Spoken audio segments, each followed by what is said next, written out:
We have a nice small crowd.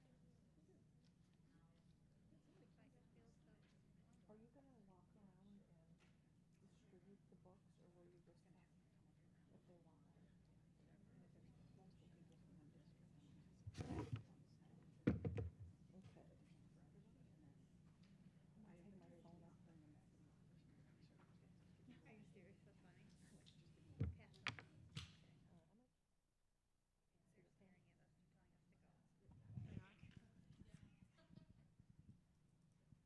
Is it on now? Okay. Are we good? Hi. Okay. Good morning, everybody. I hope everybody's having a wonderful time at this conference. I am Yvonne Jablonski from the Illinois State Board of Education, and I work in the multilingual department closely with the early childhood department. And so what we thought we would do today is put together a little session just kind of going over some of the changes that have been taking place in the early childhood world related to English learners. So I'm Yvonne, as I mentioned, and we also are going to have, oh, sorry, I've got the clicker. I don't know what I was thinking. Okay. So I'm presenting. I'm from Multilingual. Jenny Metcalf is here. She's right over there. She's from Early Childhood. And we have Tammy King from the Early Childhood Professional Learning Center. So the three of us are kind of going to give some different information that we think could be applicable to directors who also have early childhood. So, our agenda. The main thing I'm going to do is talk about the new EC FAQ document that was released in March. And I'm going to point out some key differences. I'm not going to go through each of the FAQs because it would be quite boring. But it's readily available online, but we're going to highlight the differences that are specifically between EC and K-12, because that is kind of where we have some issues. A lot of, we get calls from teachers and directors because everybody just assumes EC is just like K-12, and in many cases there are some differences. So we're just kind of highlighting the FAQs from the multilingual department and the EC department that are related to how they're somewhat different, okay? Jenny's gonna talk about compliance issues related to PFA programs, PFA and PFA expansion. Is that right, Jenny? Am I saying that correctly? And so she's gonna kind of talk about that for the fun times of monitoring that take place when that happens. And then Tammy's going to talk about various resources that are available out there for early childhood in reference to English learners. And she's got a ton. So this is a great opportunity if you are looking for resources. Okay. So the EC FAQ, and so what I did is I created this presentation with stuff underlined, like, so there's this is going to be available on the website, on ISBE's website. So once you click on that, it could take you right to that document, and the actual name is Serving English Learners in Preschool Programs in Illinois Public School Districts. So it's a sort of a mouthy name, but we just refer to it as the ECFAQ document. We released it in March of 2022, and they are just changes that are based on updated rules and regulations from 23 Illinois Administrative Code Part 228. We have, and there were not a ton of changes, but we do need to make these updates every now and again. So the first thing, this is what it's going to look like once you get online. That's what the document looks like. It's very official looking, but it has a lot of really good information in there. So the FAQ, it covers a myriad of topics, how to identify students, how to place students, professional development, you name it, we have answers to those questions related to English learners. And like I said earlier, we're just gonna highlight the FAQs related to the differences between early childhood and K-12. And the reasoning, I think I already said, it's because there is some confusion. I mean, if you are a director that works primarily with EC, then this is probably, you're gonna be like, oh, I already know this. But in a district that's pre-K through 12, the K-12 world kind of dominates. And so the pre-K folks, and I know because I have like pre-K friends, They're like calling me up. Do you know, has there been some change because my director's telling me that it's now this way. And so that's kind of the reasoning that we kind of want to highlight those differences, because there are a few that are significant between early childhood and K-12. All right, so the FAQ number 3 is the first issue, and that's how preschool students are screened. So we all know once a kid is in K-12, they have to take a screener. End of story, done. It needs to be the WIDA model up to now, or now the WIDA screener. And then next year, WIDA screener solely. And that's for kindergarten, and then the WIDA screener for 1 through 12. Preschool has it a little different. So what preschool needs is to have procedures in place, like screening procedures in place for how they're going to identify these students. It does not need to be necessarily just one screener, like the pre-IPT. Preschool is such a different animal, as it were, because these students in many cases are very shy. They haven't been exposed to school. They're nervous. There's all these various things that could come into play. So as a district has the option to create their own screening procedures. It could absolutely include one of the screeners, like the pre-IPT or one of the other ones that we have listed on our website, but it's not necessarily a requirement. Or there could be multiple screening pieces that you kind of put together and as a team decide whether that child qualifies or not.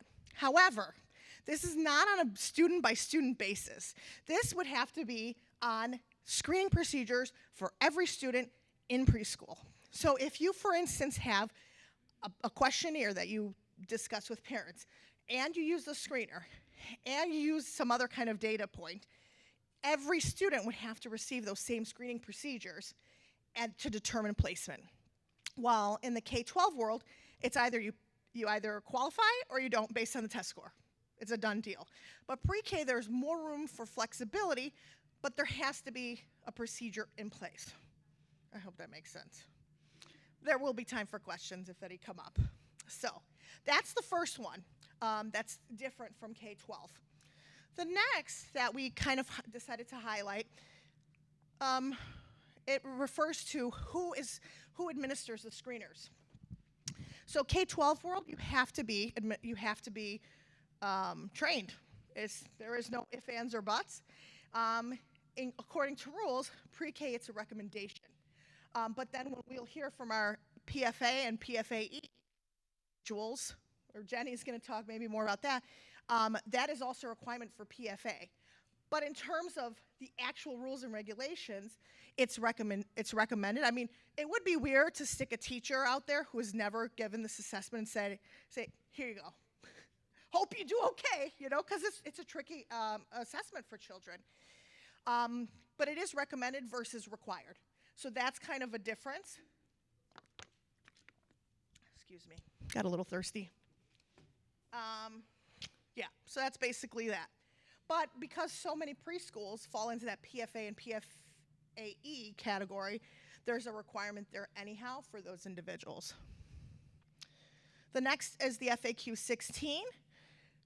It says, how do a child's EL status in preschool affect placement in kindergarten? So I get this question more frequently than you might think. In many cases, we have school districts that think if a student placed as an EL in preschool, they automatically become EL in kindergarten, and that's simply not true. Every student, regardless of their placement, if they have the home language survey saying yes in either of those questions, has to be screened at kindergarten. That also includes those students who are a DNQ or do not qualify, or however your districts like to signify those students. Those students would get re-screened in kindergarten, whether they had it, whether they didn't have it, and regardless of their status in preschool, you look at that kindergarten screener as your main piece of information.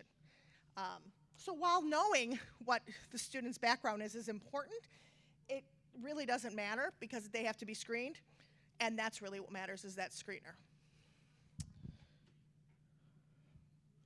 Next one is this, professional development. So this one I've kind of highlighted because many of our school districts have a TBE program even in the preschool arena. And so all the stuff on the left, the number 17, is pretty close to K-12. But the specific different is the Spanish language arts requirement. So in K-12, if you have a TBE full-time program, you need to provide SLA, professional development, and in preschool you just don't. It's not a requirement. It is, however, a recommendation. It's a nice recommendation, and also it should be about how the preschool can prepare that student for Spanish language arts in the coming year. You know, because preschool is different. It's early childhood is not the same as sitting in a class and learning those deep grammatical things that come in kindergarten and beyond. So we have to think about what can we do now when they're in early childhood to prepare them for those classes where they're going to be learning those foundational skills in Spanish. And if you need to dig deeper, so if you have questions related to early childhood and how it relates to multilingual or multilingual, again, this is going to be online. These are the, if you click on either of those, they will get you to your principal consultant because each district has their own principal consultant. You can certainly reach out to myself, again, Yvonne Jablonski, since I work mostly with the early childhood for the multilingual department. And then also early childhood has their own set of principal consultants. So it depends what your questions are as to whether they're more EC or more multilingual as to who you can ask those questions of. And that's my portion. I know it was rather short, but we have other wonders coming. Does anybody have any questions about just what I spoke about? Can you guys grab the microphone because since it's being recorded, they have to hear it. This lady right here raised her hand. It's not on. Nope. Hello? Yeah, There okay. it is. What does TBE and TPI stand for? TBE is Transitional Bilingual Education, and TPI is Transitional Program of Instruction. So the TBE is where they're teaching with native language instruction, and TPI is more of an ESL scenario. Yes, ma'am. Tammy back there. All right, I have two questions. The first one is about the screener for our early childhood. If a para educator is trained on the screening tool, can a para administer that screener, or does it have to be a certified licensed teacher? A para could also, if the recommendation is that they have that background, but it is a requirement also for PFA and PFAE. But it could absolutely be a para. Okay. Yeah. And then the next question, as far as that professional learning that has to be given, are there any requirements as far as the format? Does it have to be an in-person professional learning, or can it be pushed out in unique ways, knowing that schools have a lot on their continuous learning plans? Absolutely. We've seen all sorts of professional development. Teachers even providing professional development for other teachers, like veteran teachers that really have a good handle on it, providing professional development to the newer staff. That would count. Virtual stuff counts. How about pushing out articles or videos, those types of things? Yeah, I mean, that would be good, but there would probably have to be some sort of a follow-up on that, Okay. Because I'm sure nobody in this room has ever done this, just received an article and just whoop. But if that does happen, that's why having those follow-up conversations to kind of really have an understanding. So that would still count for PD if those follow-up conversations took place. Okay, thanks. Sure. And Anyone I'll have else? more on resources in a little bit too. She has a ton on resources. Tammy is the one to listen to. Hi, I have a question also about the PD. On the slide, it said that districts must offer PD to all TBE, TPI staff. Does that include teachers who are not TPI teachers? Or do you just mean, so I work in a school where there's only one EL teacher, which is me. And so does that mean giving PD to the classroom teacher or to just the EL teachers? It would be to both, because if you were, so let's say we come in for compliance monitoring, because I do that for the multilingual department, that's like my main function.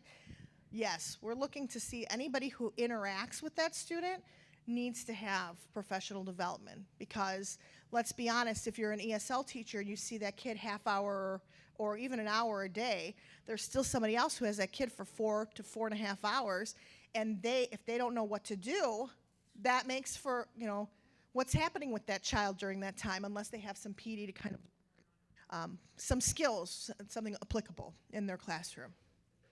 So yes, it would be for all that interact. So it wouldn't be like all the teachers in the whole school, but those that specifically work with those students. Anyone else? Yes, sir. She's coming. I'm coming. You're going to get your steps in today, I feel like. Got to do it one way or the other, right? Yep. There you go. Good morning. So my question just kind of refers to as far as minutes and periods for students who are receiving ESL services. So K-12, especially at the elementary, a period is considered about, 30 minutes. So what is the requirement and what does a period consist of at the EC level, especially since most programs are, half days, for example? Sure. So there is some flexibility with that. Because there is no specific guidelines to number of minutes. You think about high school, we're talking, 47 minutes? That would be one period. In an elementary, depending on a teacher's caseload, it could be 30 minutes a day, twice a week. Or it could be, an hour, like a newcomer might get an hour a day, 5 days a week. It really just depends on the needs of the students. And having worked with EC previously, I can say taking a student and trying to do a 30-minute lesson plan with an EC student is a tricky thing unless you have literally 3 small lessons built into that 30 minutes. So it's really kind of more dependent upon the needs of the student and kind of the schedule. If a student is only there for 2.5 hours a day, that means a 30-minute slot would be taken. That's a lot of time to miss, considering all the other things that take place in EC that the student wouldn't miss. So that number, the general number, is 30. That's what we think of, but it's not written anywhere in terms of a requirement.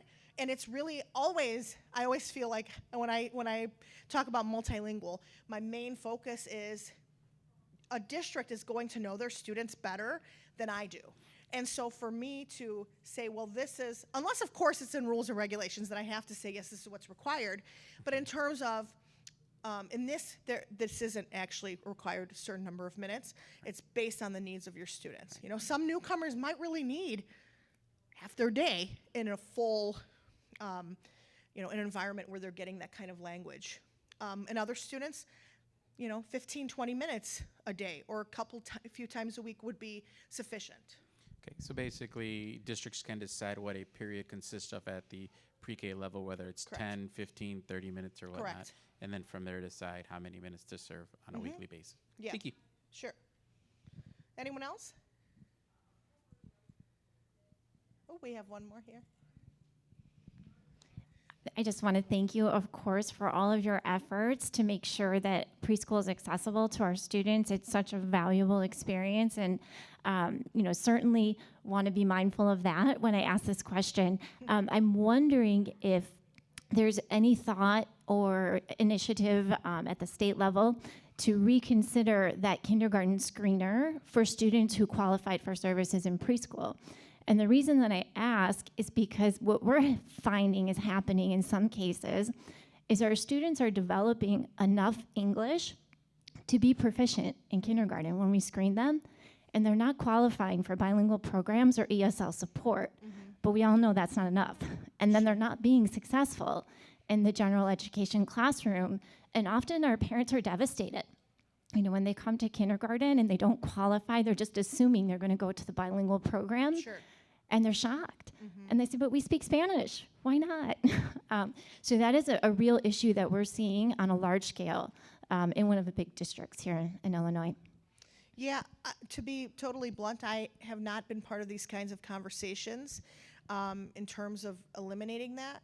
And I just feel like the needs of the students need to be met. And so I don't know what kind of programming your district has, but historically, in districts I've worked for, if a parent has those kinds of requests, but I also have dual language, one-way, two-way, and so these students would have those opportunities even if they didn't necessarily qualify, particularly if they come from that background and the parents make that kind of a request. So it's something definitely worth, something to think about.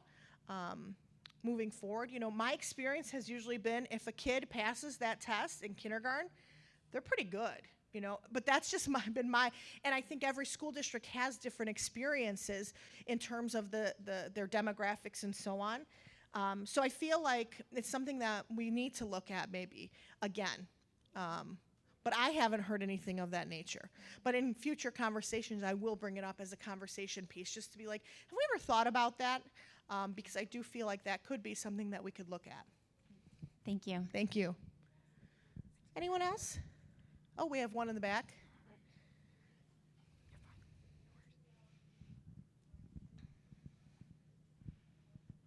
Is there a monitoring process for students who in preschool are identified as ELs and then no longer identified as kindergartners? Is it the same 2 years?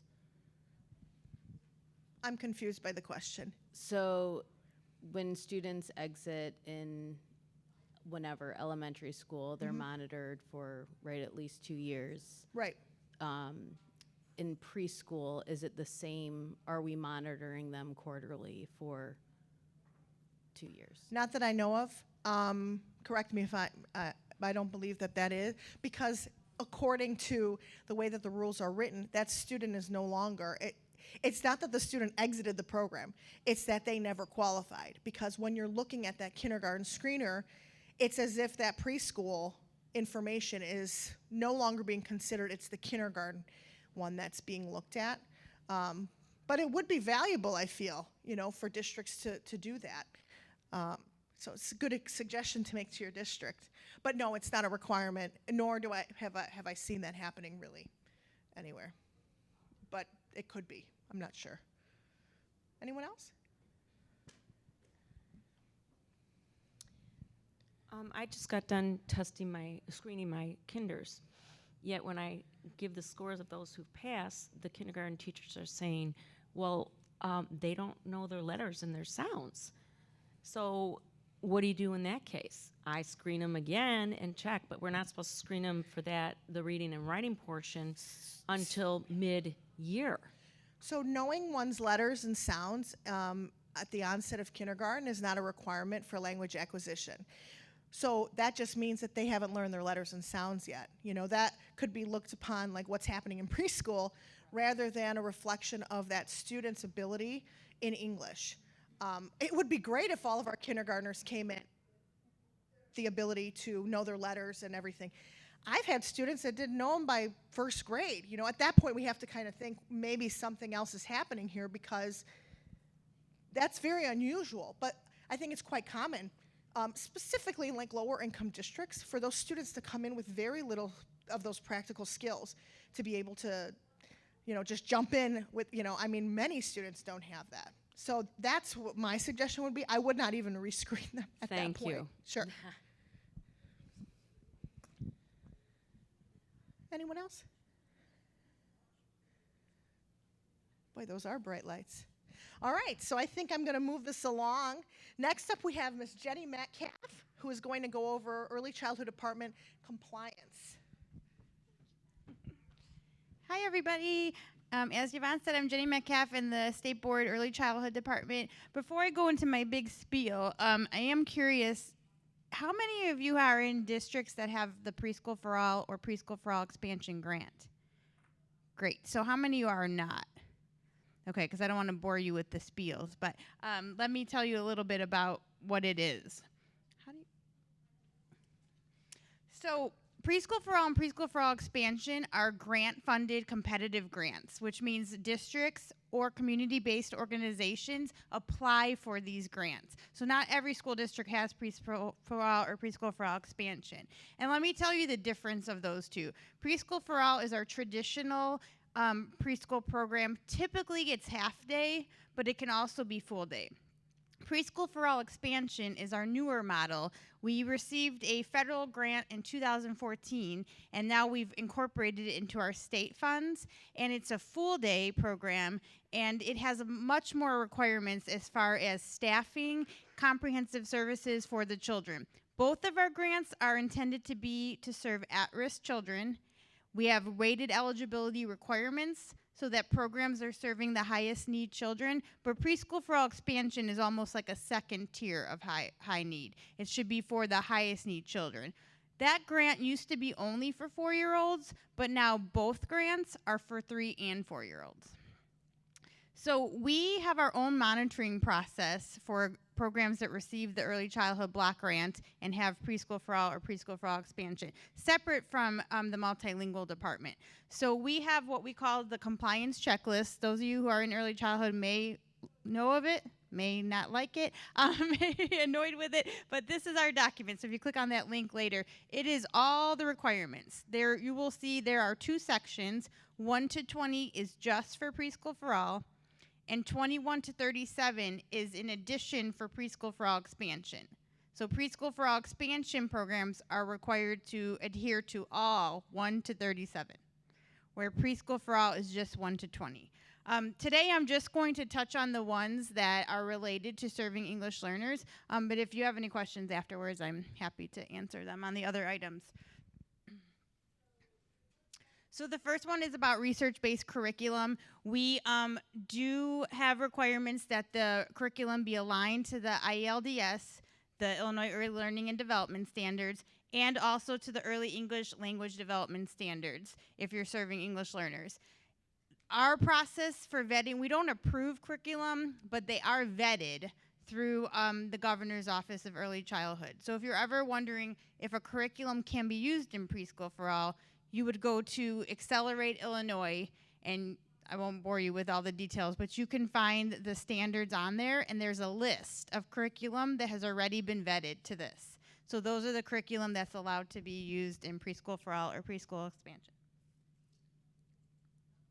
Number 12 is the observation-based assessment. We require our programs to have a research-based assessment tool, observation-based, so not like a testing, not sitting a child in front of a computer, but observation-based. And we do require portfolio collection. So in the portfolio collection, programs have to show documentation to all of these domains listed here, and one of them is English language learners, if applicable. So you would follow all these domains. You would have at least one piece of documentation per benchmark per reporting period. So we require 3 reporting periods, and then you form the individual portfolio for every child.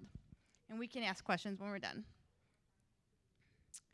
Teacher qualifications, and this is sometimes where I need Yvonne's assistance, and these are all things that are in the law. So in PFA, what we look for when we monitor is that if they're a TBE program, that they are provided instruction with somebody who is properly licensed and has the bilingual endorsement. And then ELs and TBE or TPI have to be provided instruction in English as a second language or the English as a new language endorsement. So the best thing I can tell you is that FAQ document that Yvonne referred to has all the details as to what you need when. And that is the best spot to look at for what your teacher needs, depending on how many English learners you are serving in a site.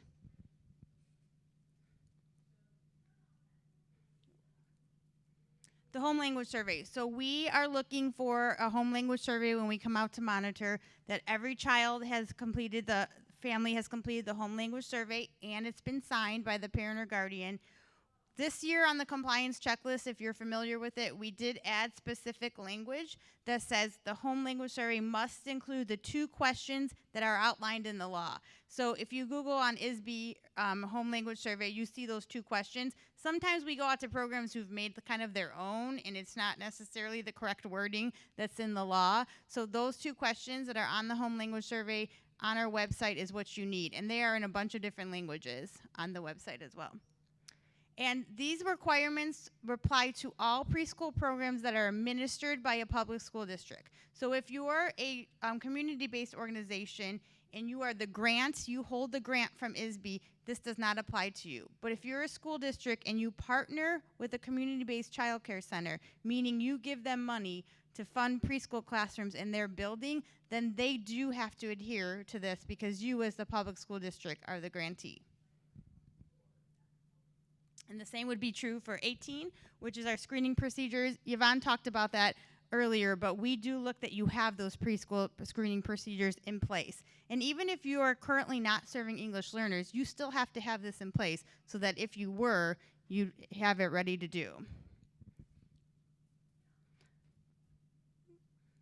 That's like the quickest overview, but I'm happy to answer any questions about PFA, PFAE, compliance checklist, how to get PFA or PFAE.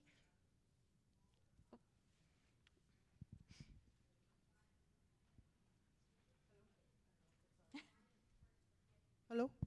Yes, hello? Thank you. So you mentioned that for the teachers in preschool, they're supposed to have a bilingual endorsement even though they're not teaching a bilingual classroom? Which, no. Also, they don't. Would you mind expanding? Only students that teach bilingual students in a TBE classroom Right. are required. Only those teachers are Yeah. required. And actually, that's a PFA myth that all teachers have to have an ESL endorsement. That is not true. Only in these cases.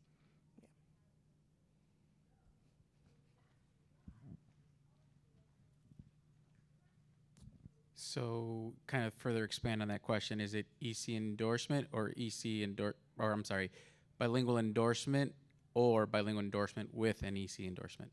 You have to have the EC endorsement. If the teacher's providing the services, they have to have both. But there are, like the FAQ document does have some program of instruction explanation where it could be a push-in teacher that has the bilingual endorsement that's pushing in with the teacher that has the EC endorsement. But if there is no other teacher, they would have to have both. Okay, so like for example, a new teacher coming in with ESBA, I think they're called, is like the old type 29s, who are just coming in, working on getting their Pell. Would a teacher with that certification able to teach in an EC classroom while working on their EC endorsement? No, not in PFA or PFAE. They have to have it already. Okay. And another tip I was going to tell you is that on the website for early childhood, there's a licensing document, and it breaks down like general ed, special education students, bilingual. So it gives several different combinations of endorsements you can have. But in that case, they have to have it for our grant program. Perfect. Thank you. Yeah.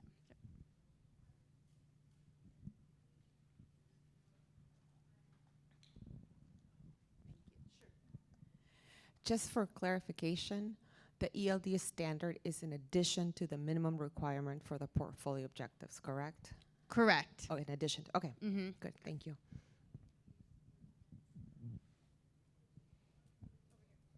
I'm coming.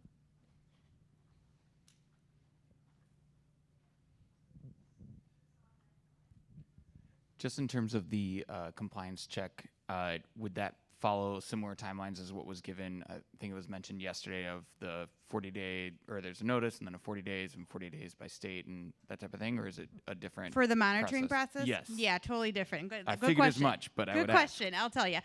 So we, unlike multilingual department, we contract our monitoring to a university, National Louis University.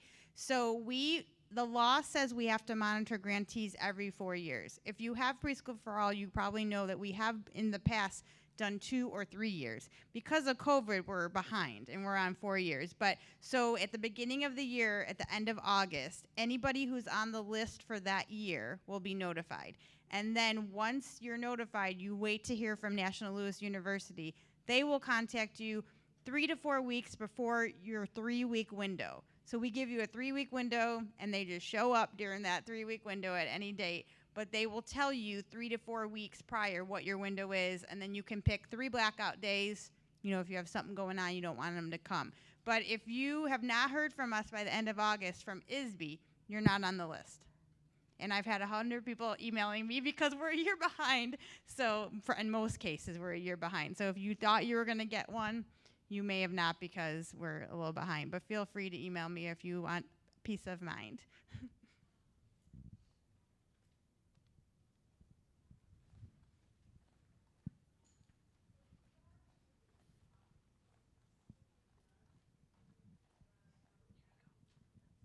I'm just wondering where I was looking on the website. Is it under accountability of? The compliance checklist? Yes. When you go to early childhood, click on Preschool for All, and it's actually in one of the What's New ones. It's also under accountability, but it's also under What's New under Preschool for All. Okay. Thank See you. it? Okay, good. I'm slowly Okay. getting. Any other questions? Feel free to catch us afterwards too. But now we're gonna hand it over to Tammy, who has tons of resources.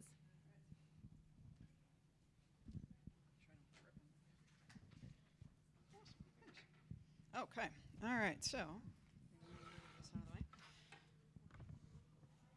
I'm Tammy King from Early Childhood Professional Learning. Some of you may remember me from my 12 years in Illinois Resource Center before I switched to this department 5 years ago. So if you've wondered where I went, I literally went down the hall, except that I work from home most of the time now. So I work for the same entity, just a different department. Same email address. I'm still the only Tammy in the organization. All right, so I am here to share with you some of the various resources that we have available for Illinois educators. So if you have your phone on you or your device that has some type of photo taking capability, feel free to scan that QR code right now and it'll take you directly to the website that you see on my little fake laptop screen there. When you get there, this is a web page on our website, on the ECPL website, and this is where we maintain all of the information about free professional development related to preschool English learners here in the state of Illinois. So what you'll see is, I see there's still some folks taking pictures, so I'll give you a moment to do that. But in a minute, I'm going to explain to you, for those that don't have a device that's currently working or taking photos, I'm going to share with you what the different sections are on this webpage so you know what's available to you when you get back to your program or back to your district. How are we doing so far? Still got it? All right, I'll give you just another moment or so. So there's basically 4 to 5 different sections on this webpage. And if you're not yet subscribed to our website or to our, our email newsletters for ECPL, I would suggest that maybe you start there. And you'll find on our homepage, not this page, but on the homepage for the whole organization, a little blue button that says something like sign up or join us or something like that. It's most of the way down on the page on the right-hand side. All right, but let me show you this here. And that way you'll get all of our emails. So what we do, our organization is funded by the State Board of Education to provide free professional development to all Preschool for All and Preschool for All expansion educators across the state of Illinois. Our training is almost entirely online because of the information we have received from educators over the years. Even before COVID, we offered lots and lots and lots of live webinars and trainings online because we are a statewide organization. So what you'll find is when you get to that webpage that QR code directed you to, first you'll find a section about upcoming live webinars, all free. So please share this information back in your district and in your program. All free webinars, some of them are mine. Actually, most of them right now that are up there are mine that I'll be conducting over the course of this school year.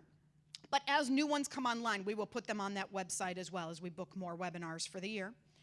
Also, as you scroll down a little bit further, you'll see that every year I offer, this year it's in January, an online administrator academy called something to the effect of Cultural and Linguistic Diversity in Early Childhood Education.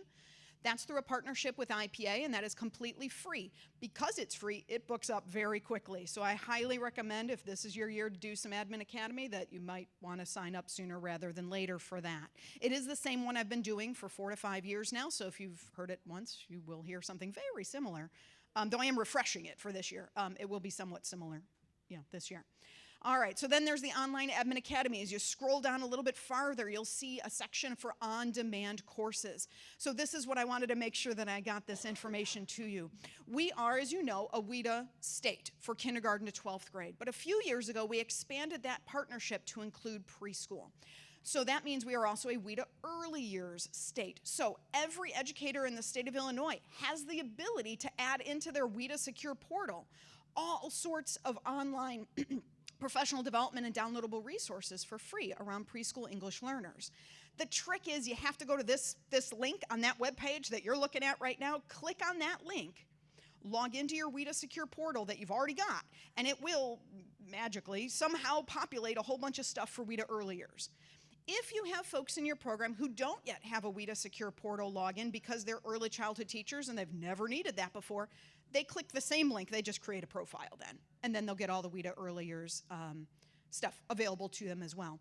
And actually October 1st, so like not quite 2 weeks away, there's going to be a new course that's going to upload in that system through WIDA on something around implementing essential actions. And it's going to have a whole toolkit with it. And so I'm excited to see that. That's going to be really nice, I think, for our preschool programs. There is, I wanted to mention as well, one of those on-demand courses that you have access to right now. And each of these, I should say, are courses with a small c because they're called courses. But they don't think like graduate level course, 35 semester hours, not that. We're talking like 1 hour on your pace, start and stop when you want course with a small c. So you can log in, you can do a little bit of the course, log out, go back in another day, finish it up, but it's a roughly 1 hour worth of content. Now, if your staff members decide to dig in and really study some of the different downloadable resources and the different tools, it may take them a little longer, and that's certainly fine. But when they complete each of those online courses, and one of them is specifically on working with dual language learners and their families and talking about the language goals of families. So I was thinking, Renee, about your question and some of the other questions we've had. That could really spur some cool conversations in your district. You may want, I should say first, so they'll finish that course, and by the end of the month, the beginning of the next month, they will receive an email from our office with a link to complete the ISB evaluation, and upon completing that ISB evaluation, they will get either Gateways credit, ISB credit, or if they want both, they can get both. It is an actual person actually clicking buttons to make that process happen. It doesn't happen like instantly, at 1 o'clock in the morning when they finish that course. No, it happens at the end of the month when we batch everything and we send that information out. So once in a while we'll get an email from somebody saying, it's been 2 days. I know, but it's not the end of the month. We'll do it at the end of the month. We'll get everything out to you. They can earn up to 6 hours of credit if they do all those various courses. There are a few things on there that don't earn credit because they're under an hour, but they're still very much worth doing. Some focus on the transition to kindergarten. There's all sorts of really great information in there. But what I do know is that some programs, some districts have chosen to assign those online modules, those online courses with a small c, for folks to do independently. But then on their in-person professional development days, they come together to discuss what that means for us. And in some cases, they've pulled the preschool and the kindergarten and the first grade folks together because anybody can do these. It's not limited to just preschool or PFA or PFIE. It's free for all of us. You can have kindergarten, first, second grade folks sitting down together, virtually or not, or actually like literally sitting together, talking about what does this mean for our program? What are we doing about that transition to kindergarten? How can we implement some of these things we've learned in these modules, in these courses here for us, right? So please feel free to do that. If you're doing that and it works really well, shoot me an email because I'd love to hear about how that's going for you with those kind of collaborative pre-K to second grade or third grade initiatives, because it is really cool and very powerful when folks have done something like that. Down at the very bottom, you'll find another section called Downloadable Resources on that same webpage. Those are the ones that I refer to most often when folks email me and ask me questions. I send them this link and say, scroll until you find the link. But there's some of the WIDA resources are down there. The early childhood FAQ that Yvonne was sharing with you earlier, that is linked there. Lots of good stuff. I also recently added links to 2 YouTube channels or 2 sets of videos as well. Those of you who've been in this field for a while, you're not going to find anything terribly new on those 2 links, but they might remind you of some resources that are out there. One of them is out of ISU. Specifically, it links to some videos of preschool bilingual classrooms and what that looks like. And then also Teaching from the Beginning as well is linked there. That's 20 different little video clips of multilingual preschool classrooms, because I get a lot of questions from folks about what could this look like? What does it look like in a preschool classroom? Because as we've been saying this whole session, right, it does look different in early childhood. ESL and bilingual education does look different. Culturally and linguistically responsive early childhood education that's developmentally appropriate is going to look different. So those video clips might be of some help to you. So know that all of those resources are available to you. I'm happy to answer any questions that you might have around some of the different professional development that we've got. I was going to say that is the last one that we've got. Last slide for you. Know that you can navigate through these different resources in any order that makes sense to you. A lot of folks start with a live webinar and then jump in and do some of the on-demand things. Whatever works for you, whatever works for your staff. Also, I wanted to mention that ECPL, as I said, we are funded to provide training for PFA and PFAE programs across the state. So if you leave that webpage and navigate around to other things on our website, you'll find free training on all sorts of different topic areas related to preschool, not just for English learners. So that might be a resource to share back in your program as well. So I believe we still have some time, so if you do have questions, happy to answer those for you. But before anyone leaves, I see some folks closing up their laptops. Speaking of resources, people like free stuff, right? So I have 2 books up here in these boxes that are sitting on the stage. One is Young Dual Language Learners, a guide for pre-K to 3rd grade leaders by Karen Nemeth. It's kind of like an FAQ. It's got little questions in there and you read through the answers. And then this is an older NACE book about basics of supporting dual language learners, also by Karen Nemeth. So we've got 2 boxes of them. I have been instructed to not bring them back to the office. So what I do ask is if you're here with a colleague, please only take 1 set until we make sure everybody's got them, and then I'm not taking them back to the building. So, so any questions on anything that I can share or help out with?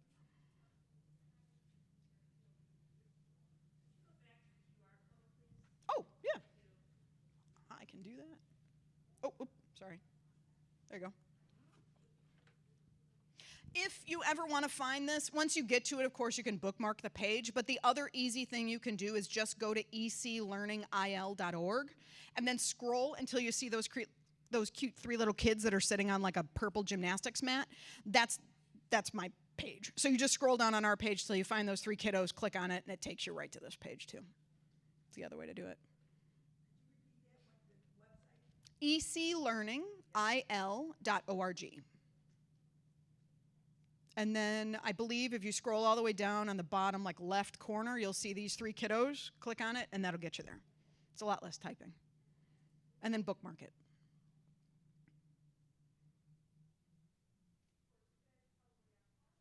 And if you haven't done so yet, subscribe to our page too, which you can do from that eclearningil.org, and then you'll get our periodic emails. We don't sell anybody's information, but you'll get our periodic emails about all the various trainings that we're doing around early childhood, including those that deal with English learners.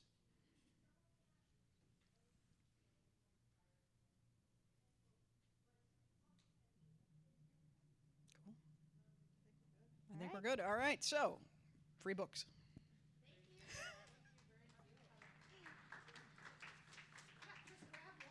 Yep. Didn't even need my timer.